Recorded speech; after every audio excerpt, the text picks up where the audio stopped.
It's week 10 in the NFL. Just like the trees are turning orange and falling, so are the Cincinnati Bengals, orange and dropping 42 points and falling like a rock. Let's get right into week 10 in the NFL.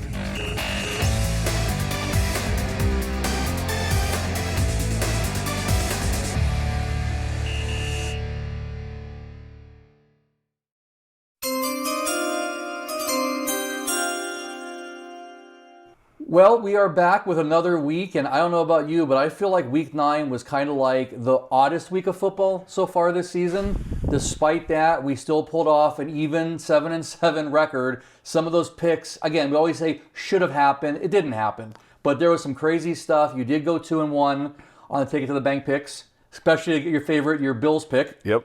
Bills continue guarantee, dominance. baby. 5 games in a row now over the Chiefs. They dominated Chiefs in regular season, but they can't seem to win in the playoffs. Maybe they should trade. Maybe they try losing in the regular season for once. Yeah, right. But we thank you guys for being here. A lot of new subscribers this past week. We thank you all for being here. We're excited about this week. We got 14 games, including everybody's favorite morning game overseas. So let's jump into Thursday Night Football, and that is going to be a division matchup between the Las Vegas Raiders and the Denver Broncos. Denver Broncos at home are favored by 9 points. Yeah, it's definitely been an interesting week 9, now week 10, right off the blocks in the trade deadline. Jacoby Myers of the Raiders, he got his wish. He's now traded to the Jacksonville Jaguars. That should definitely give a little more depth on a team in Jacksonville that is struggling with injuries, with Travis Hunter out. And it's just Brian Thomas Jr. is banged up and not playing how he should. So the Raiders obviously are probably waving the white flag on this year for the most part, or just dumping Jacoby Myers because they weren't going to re-sign him next year anyway. So I don't know. Pete Carroll, I don't know what his vision is for this team. I don't know how many years he's going to coach. Max Crosby's like, stay with us, Raider Nation. It's going to be, there's better days ahead. But that better day is not going to happen right now because the Broncos at home with that defense, I just don't see where the offense is going to come from for the Raiders right now. I mean, they have Austin Gentry, who continues to do well, and he's getting better and better each week. Geno Smith actually looked like a quarterback a little bit coming off the bye, considering how he'd been playing the previous, say, 4 or 5 weeks. But I just don't see them being able to overcome this 1-2 combo at running back and this receiving core that's getting more and more confident. Bo Nix, he didn't have his best game by any means, but he did end up playing solid enough against a team that in Houston that's been really giving everyone a hard time.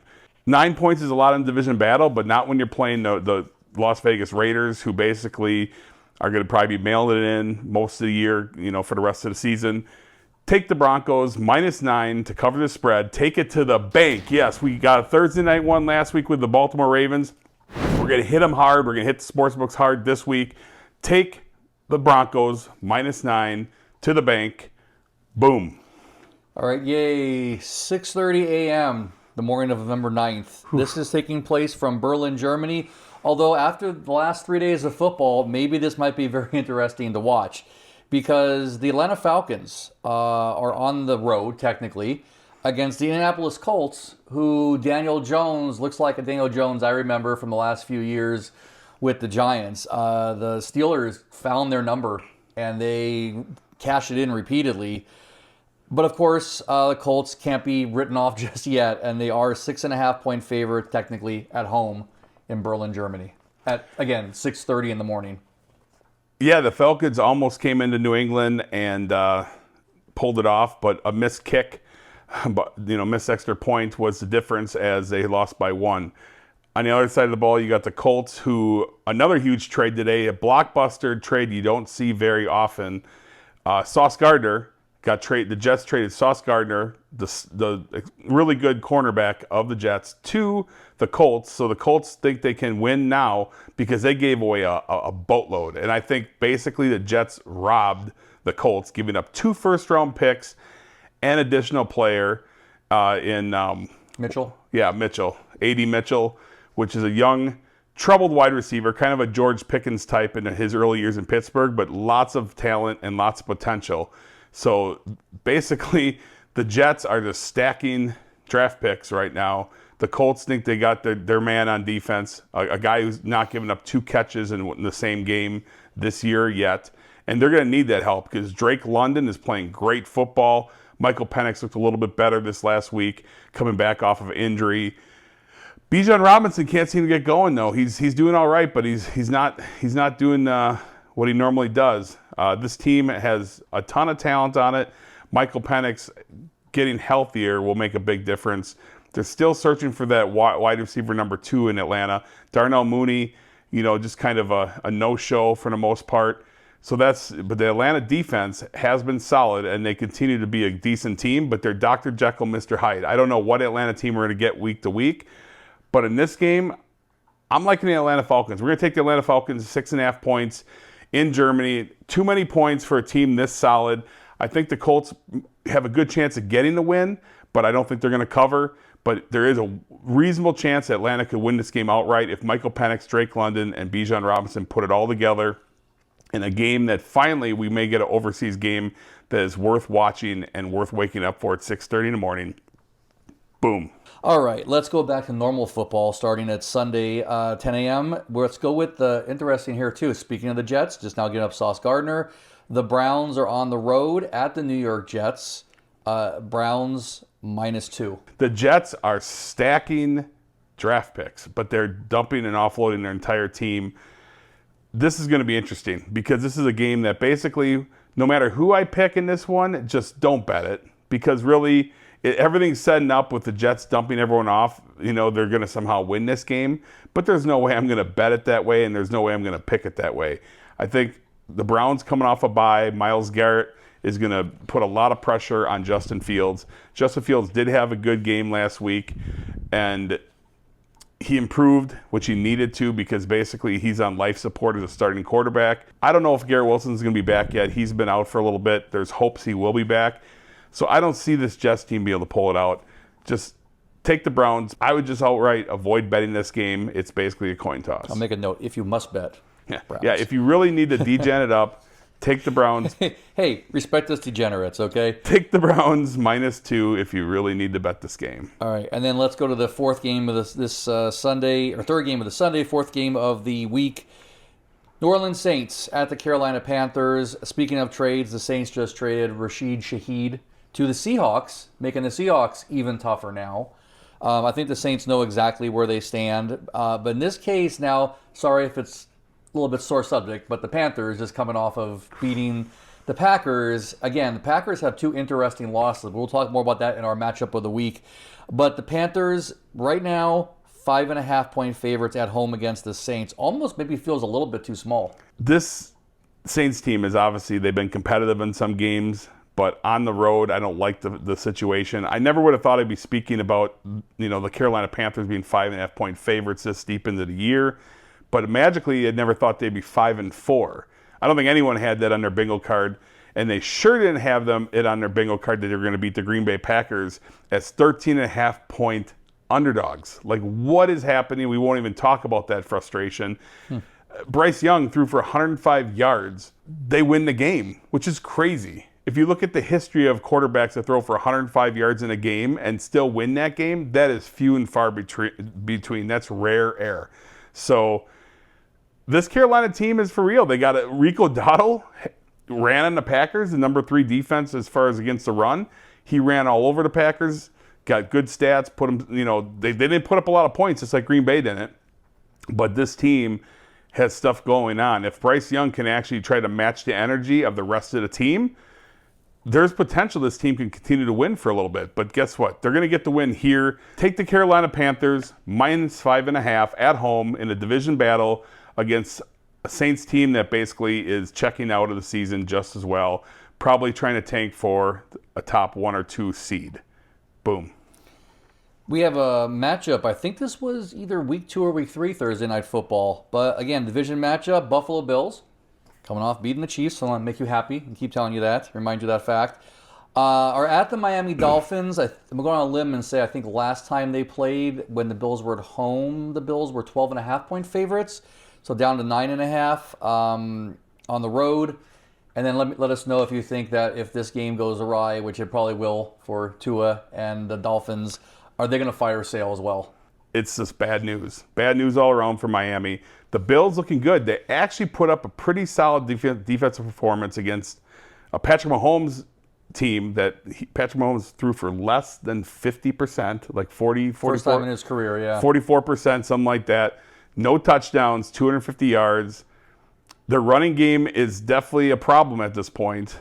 So, and the running defense of Buffalo has been terrible, and all of a sudden they put together a couple weeks in a row of doing really well. So if their defense continues to get better, the sky's the limit for the Buffalo Bills. Dalton Kincaid, he finally showed up, had a big game. In fact, the tight ends were Josh Allen's favorite targets this week against Kansas City. Now they're in a situation where they're big favorites, 9.5 points on the road against Miami. They fired the GM in Miami. They haven't fired the coach yet. I guess they're going to keep him through the rest of the year. But Buffalo is going to put a pounding and a hurt. Sorry, Anthony, but the Miami Dolphins are going down hard. Take the Buffalo Bills. Fantasy owners of Josh Allen, you're going to be very happy. He's putting up a big week this week. Take the Buffalo Bills minus 9.5 to cover. Boom. Middle of the pack, Jacksonville Jaguars at the Houston Texans. Texans -1. Yeah, this is like the third week in a row. I believe the Texans have been like 1 or 1.5 favorites. Okay, they shocked everyone and beat San Francisco.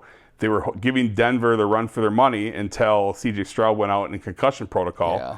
Will he play this week? Right now, we don't have that information, so it's a little bit tricky. It's hard to get out of concussion protocol within a 6 or 7 day span. It doesn't happen very often, especially for a quarterback. On the other side of the ball, the Jacksonville Jaguars pulled out a squeaky one against the Raiders. They're getting Jacoby Myers that should be ready to go for this game. And I believe this Jacksonville Jaguar offense is better than they've been performing. They've been kind of another Dr. Jekyll, Mr. Hyde kind of team. But Travis Etienne, I think, is going to be due for a decent game, which is hard to say because the Texans' defense is super stingy. They're going to have to grind it out in Jacksonville and squeak out as many points as possible because the Houston Texans continue to be the number one defense in giving up the least points on the season. I think C.J. Stroud is a big question mark here. They're at home, but I think Jacksonville +1. Take Jacksonville in this division battle to pull it, string 2 wins in a row, get it done. It's a tight game, so I'd maybe just stay off of it or wait till the end of the week, see what's going on with C.J. Stroud. But Jacksonville +1, boom. All right. Interesting to your divisional rival. The Minnesota Vikings are at home against the Baltimore Ravens. The Vikings just beat Detroit. Solidly enough. Yeah. Ravens trying to salvage the season. Lamar Jackson's back. So how's the team that just beat the Detroit Lions, how are they now 4-point underdogs at home? So the Ravens -4. Yeah, it's weird to hear this year with teams that are like the Texans. They've been favored 3 weeks in a row, and they had 2 wins going into that first week against San Francisco. So now here it is again, where you got a team like Minnesota that comes off a huge win for them in the division, beating Detroit. J.J. McCarthy makes his first start in about, 6 weeks. Throws for 2, runs for 1. And, man. Is that more of a testament to the Vikings or the Lions not having poor defense? The Lions' defense definitely is problematic. That's a big problem. They made a lot of mental mistakes, and their defense is kind of giving up a ton, as we saw ever since they played Kansas City. Yeah. This Ravens team looked really good last week, and they are still the favorite to win the division, even though you got Pittsburgh, who just pulled off a really big win against Indy. But everyone's high on Baltimore as long as Lamar Jackson stays healthy, that this team is getting healthier on defense as well. The Ravens, this is a very it's going to be must win, not for the rest of the year. I think Lamar, someone said basically every game's basically a must win. They have more leeway than that. I think that division very well, 10 wins could get it done. But that being said, they need to come into Minnesota, a team that is defensively solid as well. But I think that this defense has improved for Baltimore, and I don't think that they're going to have an answer for Lamar Jackson in this one. I think that Zay Flowers and these guys are coming together as an offense. Mark Andrews had a big game last week.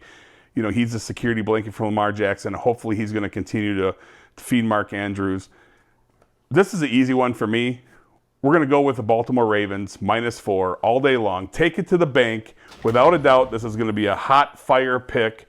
Take the Baltimore Ravens to get it done, -4. Boom. All right, so still on Sunday morning, it's the New England Patriots who just squeaked by the Atlanta Falcons. The Falcons are probably the most confusing team this season of any team.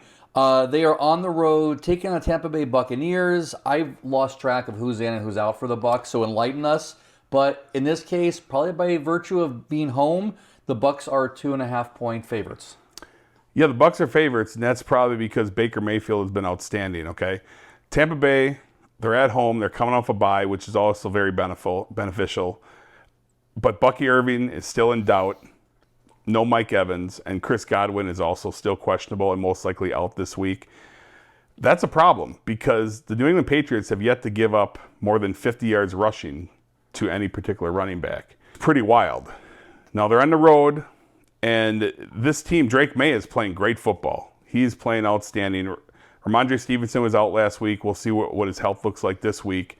Stephon Diggs, stepping up big time. He had another touchdown. He's had, I think, a touchdown every week for the last 4 weeks, I think. There's a lot of good that's going on for both these teams. New England on the road, though, in this matchup, I think coming off a bye is going to be the difference. Tampa Bay is going to do enough to get it done and squeak by. Take the Tampa Bay Buccaneers, -2.5 at home. That's the difference. Boom. And wrapping up Sunday morning, New York Giants fire everybody except for Jackson Dart, and the Chicago Bears match up. The Chicago Bears are at home, 3.5-point favorites at home. The Bears crushed our soul with a crazy last-minute touchdown to cover the spread. Remember, I even said, my fault. I said, we're good either way with the pick because they'll either cover or get the points. As long as something crazy like a touchdown at the last, and boom, touchdown. Yeah, all they had to do was either lose or kick a field goal. Or not give up 80 yards in a touchdown, whatever. So to the rumbling, stumbling tight end, Loveland. This Caleb Williams, I mean, he had a monster game. He was the cause of our fantasy football team losing one of our matchups. He had a monster game. DeAndre Swift was missing. Monungai came in, and he looked really good. Even, oddly enough, all that offense that was put up, wide receiver Roman Dunze, their number one wideout, and he's been a stud, did nothing. Zero points on fantasy. But yet DJ Moore came up big. Zacchaeus did all right. This Chicago team is very perplexing to me. Okay, they're another one that's super unpredictable week in and week out. And then you flip it around and you say, okay, the New York Giants, Jackson Dart, looking great, but he's missing his Robin and Batman Robin with, Scattaboo. The loss of Scattaboo, Tyrone Tracy, I don't know. I'm not sold on him yet. He wasn't particularly special last week. Who are they going to throw the ball to? I mean, Darius Slayton had an okay game last week. Good for us in fantasy, but nothing special. They do have a good defense, but they're just missing. I just don't think there's a very high ceiling for them this year. And in this game, it's close. But Chicago, that hook is a little bit tricky, but we're going to go with the Chicago Bears -3.5 at home. I think they get it done. I think they continue to build on what they're doing. And frankly, the Giants just don't have enough tools to get it done this week. Boom. 1:05 p.m. afternoon games. We got 3 of them. Another team that's really hard to figure out this season. Arizona Cardinals with backup quarterback Jacoby Brissett playing last night against the Cowboys. And the Cowboys did cowboy things, as you like to say, against the Seattle Seahawks. Seahawks are at home, -6.5, and Seahawks are looking really good. Sam Darnold looking good during the regular season, but here's the old question, like we said about the Bills. Bills can beat the Chiefs in the regular season, not the playoffs. Sam Darnold can now win regular season games.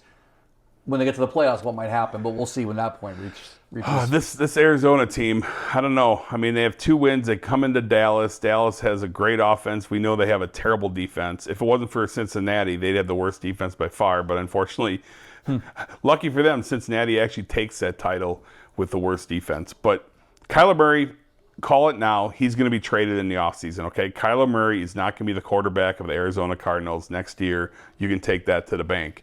Jacoby Brissett, looking good, and he's bringing out the best in Marvin Harrison Jr. That guy had a monster game.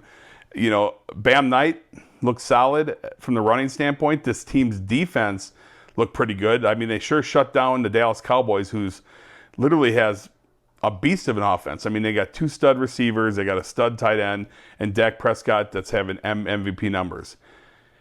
But on that defense side of the ball, Jerry Jones could pick up everybody in there under the sun, and this defense is just hopeless. And I don't know if it's going to get any better with his, couple pickups he had. I mean, he picked up a linebacker from Cincinnati, which, I mean, that's not exactly a great defense. So, and then now they pick up perhaps in Quinn Johnson or whatever his name is. He's a couple years ago, he was good for the Jets, defensive tackle. We'll see how he does going forward for this Cowboy team. I just don't see a path for this Arizona Cardinal team against the Seattle Seahawks due to the fact that they're playing so good. I mean, the weird thing is where they struggle this year is at home. That's where they've lost. They're road warriors. Now they're at home. Sam Darnold continues to play outstanding. He shocked us on Sunday Night Football. Didn't expect that. Washington, obviously, stick a fork in them, especially with Jane Daniels being out for the year most likely, or indefinitely is what they said. Jackson Smith and Jigba, great wide receiver, top end, and now they got Rashid Shaheed in a trade today. So this team now has, and Horton obviously had 2 touchdowns. So you got 3 wide receivers that are more than capable. You got a 2-headed monster at running back. Not good for fantasy football owners, but good for the team as they have versatility with one of 2 running backs in Zach Charbonnet or Walker. At home, this seems like a layup. But Arizona, they put a wrench in the plans against Dallas, but it's not going to happen this time around. Seattle at home, definitely not going to get a 3rd loss this year. Take the Seattle Seahawks -6.5 to cover the spread. Boom.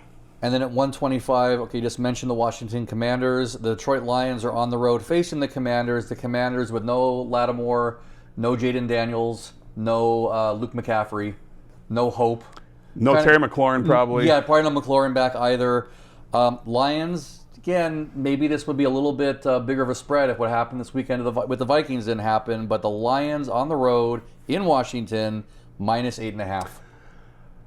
The Lions have troubles at defense. Obviously, their corners are not good. They're banged up. Aiden Hutchinson needs to get a ton of pressure to basically help his defensive backfield, and he does that. He's a beast. The Lions 8.5, it seems like it'd be too low, but because of this lack of defense for Detroit, I think teams are, the NFL and the Vegas is like, what's going on with the Lions, right? So it's like, here you go. You got a Washington team that's going to be Mariota the rest of the year, most likely. They don't have Lattimore, which is a key part of their defense. They're at home. I mean, they're obviously they were in a must-win, and I liked them on Sunday Night Football because they were in a must-win then. Now with no Jane Daniels, forget about it. Last year they were a team that, was known for beating Detroit in the playoffs and were on their way to a potential Super Bowl. And now it's a wrap. They might fall below the Giants in the division by the end of the year. That's just the way it is.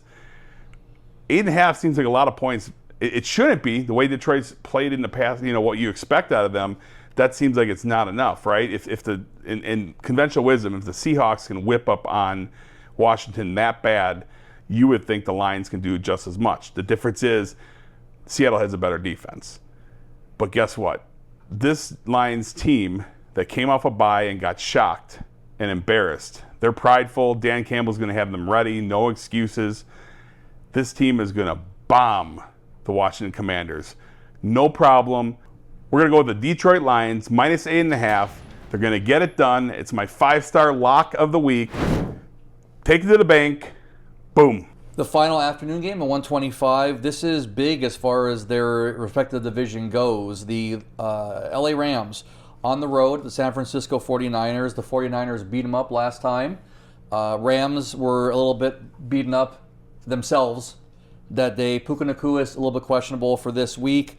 This is big for the division because all 3 teams are sitting there 6-2, 6-2, and 6-3, with the Seahawks and the Rams not having had their bye yet. But this is a big ranking potentially for winning your division. And right now, Rams get the field goal and a half point, so -3.5 on the road. I almost said in Candlestick Park. That's how old I am. In wherever the 49ers play. I forget now. Sorry, wifey. Your team. I mean, the Niners, like I said, their team has been hampered by injuries all year long. Their defense is still devastated by injury. They're getting healthier on offense. You got Kittle back. You have a healthier Jennings. He had a decent game. You have McCaffrey, who's remained healthy, fingers crossed. And Ricky Pearsall, their outstanding receiver, he's been hurt for a while now. He's supposedly he was close to be able to come back last week, but it's still on the table. He could still return this week, which would be a big boost for them. On the other side of the ball, though, you're looking at the Rams, where Puka Nacua came back, and he looked really good, but he kind of fell in the ball awkwardly and got a chest injury. It sounds like the game was in hand, so they kept him out more as precautionary because they didn't need him because they were just kicking butt. But we'll see. I think he'll play, but he is banged up once again after coming off of an injury and missing a few weeks prior too. This is interesting because now the shocker came where this San Francisco team was so beat up, and they went into LA to play the Rams and shocked the world and beat the Rams outright in a game that people thought was not possible. Mac Jones continues to play. Is Purdy going to play this week? Who knows, right? But does it matter? I don't know. I mean, I don't know if Purdy's going to be better. I was going to ask, at what point do they have to make a decision? Do you maybe not make the switch if they're winning? It's becoming weird now because you got the quarterback in Mac Jones that's making, I think, 2 years for $7 million. He's doing the Purdy. Yeah. He's getting paid less to come in for the injured quarterback and is leading them to wins. And then Purdy, the $47 million quarterback or whatever he is per year, is still out. So I don't know which one's better. Do we want to hear Purdy's going to start? Do we want to hear it's going to be Mac Jones again? I do not know. But Mac Jones is doing plenty enough right now. This team finds a way to get wins. Christian McCaffrey, double threat guy. He had a big game last week on both sides of the ball, receiving and rushing. He's like a Swiss Army knife for this team, keeping it together. Shanahan against McVay is a legendary matchup. Two future Hall of Fame coaches. It's a tough one. But you know what? I'm going to take the home dog 3.5 points without a doubt, because give me 3.5 points on a Shanahan coach team at home. And in this case, I think they're going to do enough to get it done, and they're going to sweep the season series with a division battle and a much-needed win. If you want to maintain to be in the lead, hope for the division, this win is key for tiebreakers and everything across the board. San Fran's going to rise to the occasion. But either way, take the 3.5, too many points, boom. Wrapping up Sunday night, 5:20 p.m. We have the Pittsburgh Steelers at the LA Chargers. Chargers -2.5, and the Steelers had another. Here we go again, another conundrum here. It's like they lose to the Packers and they beat on the Colts. Like a lot of teams doing a lot of crazy things this season, and Chargers obviously strong at home, but only getting the 2.5 points. Giving the 2.5 points. Yeah, somehow Aaron Rodgers used some voodoo and reset Daniel Jones to the manufacturer default setting. Danny Dimes. And he went from Danny Dimes to Daniel Jones, the guy who makes mistakes and showed a little chink in the armor. Steelers on the road, that's a difference. They're a better team at home. I had a hard, I thought they would lose. Obviously, we picked Indianapolis, but losing 2 in a row in Pittsburgh has not been a normal situation for the Steelers over the last many years. So they got the win. Now it's a different story. They're going to travel East Coast to West Coast against a Charger team that, heck, they still pulled out a win against a bad Tennessee team. We called Tennessee, said Tennessee would cover the 10.5. They did. But the Chargers never were in doubt to lose that game. They didn't need the run game either. Their running game was non-existent. But guess what? Justin Herbert is playing outstanding football. He's deep at receiver. They got a pleasant additional tight end going on there where Gadsden is looking outstanding as well. And all around, there's nothing negative to say about this Charger team moving forward at the moment.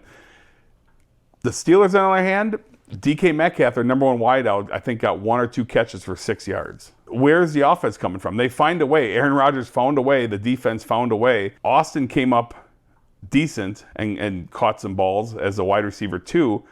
They ran okay. As far as overall with their running game, you're looking at a situation where Jalen Warren has been solid.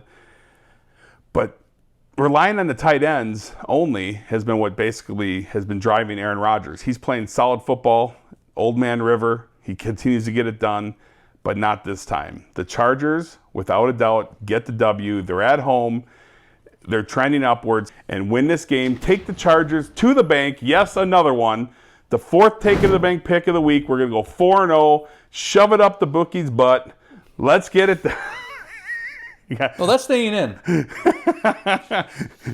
Let's get it done. It's going to happen. Chargers all day long. Boom. Let me see hashtag bookie's butt in the comments down below. So we're going to end up Sunday night. That's a big game. And then we're going to roll into Monday night. We're going to end Sunday night and have Monday night with 2 big games. Before we get to that one, though, and a lot of you are here for that one, thank you again for subscribing. Please, if you guys are new to the channel, we hope you enjoy the content. Like and subscribe. We appreciate it. And always leave comments down below. Jason responds to every single comment, positive or negative. And he does update manually the picks for you if you have questions, like do you still like something after a spread moves or such news breaks or maybe possibly some trades we haven't seen yet because we're filming while trade deadline was closing. But that said, have you ever been in love? Well, my wife would say yes. Okay, but have you ever had a relationship prior to that where things just don't go wrong and you break up and you know what happens? Love hurts, doesn't it? Oh my God. And that leads us to our Loves Hurts matchup of the week for Monday night. Oh my God. Got the graphic and everything on the screen right now. It's amazing. Oh gosh. Philadelphia Eagles on the road. A tale of two greens jealousy. This all play. This should have been a Valentine's Day game if the season went that long. Sorry guys. Eagles on the road at the Green Bay Packers. Eagles looking good. Packers had a tough one this past week, but you guys get the nod probably by virtue of being at home, but still -2.5. I mean, hopefully while we're filming right now, for some reason the Eagles decided to trade A.J. Brown. That would be beneficial for the upcoming game, but I doubt that's going to happen. The question mark is the Eagles coming off a bye, which is definitely beneficial, gives them plenty of time, plus being a Monday night game, it gives them an extra day of preparation as well. Saquon Barkley, it's important because he needs to get healthy. He should play. We'll see. A.J. Brown's questionable. But my concern is this Green Bay Packer team was flat on offense. They came in, I seem to think their defense looked great, just like they did against the Browns. But I think they came out flat, and I'm not sure if it was overconfidence and they underestimated Carolina. But Jordan Love still threw for almost 300 yards, no touchdowns, and 1 pick on a really bad throw. Now they lose Tucker Kraft for the year, torn ACL. That's not ideal. Matthew Golden goes out with a shoulder issue. Sounds like it's not a big deal. He'll be fine. They should be getting Jaden Reed back pretty soon. But this team is way too talented to be playing as flat as they have, like they did against the Browns. And then their second loss to Carolina. So as a Packer fan, I'm upset. I'm perplexed. I feel like they need to unleash Jordan Love a little bit more. Matt LaFleur is playing a little bit conservative. I think that he needs to do better. I think they maybe need to take McManus out and let him get healthy because this is a guy who was automatic last year kicking. And what is he doing now? He's missing kicks. He's costing you some, yeah. I mean, the guy, here's the crazy part. The guy they brought in was going to be a substitute teacher. He was literally going to be a substitute teacher and start teaching until the Packers gave him a call. And what does he do? He comes in and he kicks the all-time longest kick in Green Bay Packer history. And what do? They bench him the very next week because McManus, they think, is ready. But he goes on to, I think he's missed 3 field goals. He's missed a lot since he came back. And that's not like him. So maybe they need to sit him down because there's no need, if you have a kicker in the wings that can get it done, who's proven to be perfect, I think, for the most part, since he came and joined the team. A lot of frustration, as you can hear in my voice. This team is super talented, but now they're at home, 2.5-point favorites against an Eagle team coming off a bye that has had their troubles on defense. But the Eagles, just before the trade deadline, they've made a move, picked up a couple defensive players to add to their team as well because they recognize that they're about 22nd or 24th defensively. Guess what? I'm going to shock the world. We're going to go with the Philadelphia Eagles. Fly, Eagles, fly, +2.5. It's painful to say, but like I said, I don't pick with my heart. I pick with my head, and I pick with my wallet. And based on what I saw out of Green Bay, I got some concerns. Now they lose Tucker Kraft. Philly off a bye. This is a tough game. Okay, it's a tough game, but we're going to go with the Eagles +2.5 at Lambeau. Sorry, Don, Lynn, and Packer Nation, but I just don't see it this week. I hope I'm pleasantly wrong, but from a fan standpoint, but from a monetary standpoint, go Eagles plus 2.5. Boom. Guys, thank you for watching. This next couple of months is the holiday season. Our schedule gets a bit wonky. We've kind of shifted to Tuesday afternoon, evening to release.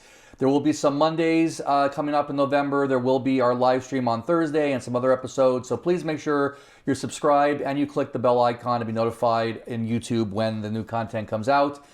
Somehow it's week 10 already. We'll see you on the other side of it for week 11. Jason? It's been a fun, exciting first half of football. Lots of football to go. It's been a blast. It's going to go quick, so buckle up, enjoy the ride. But until next time, take it to the bank. Boom.